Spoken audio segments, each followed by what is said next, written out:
IRS Form 4255 is the Certain Credit Recapture, Excessive Payments, and Penalties form. This form is used to figure the increase in tax when you must recapture certain credits, such as investment credits, because property was disposed of or ceased to qualify, and to report excessive payments and related penalties. It is filed by businesses and individuals who previously claimed affected credits. The amounts calculated here increase the tax you owe, so the form helps you report and pay the proper recapture.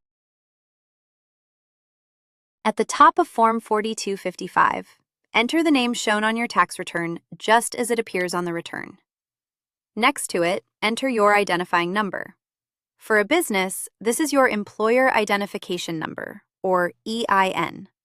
For example, you might enter Anna Baker Designs, EIN 12-3456789. Matching the name and number to your return lets the IRS tie this recapture to the correct taxpayer. Taking care with the header avoids mismatches that could slow the processing of your filing. Once the lines are complete, total the recapture and any excessive payments and penalties. Then carry the result to your tax return as directed and attach Form 4255.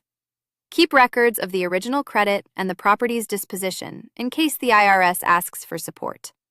Accurate reporting ensures you pay the correct amount and avoid further issues. Fill yours out free at FormsPal.com. This is general information, not tax advice.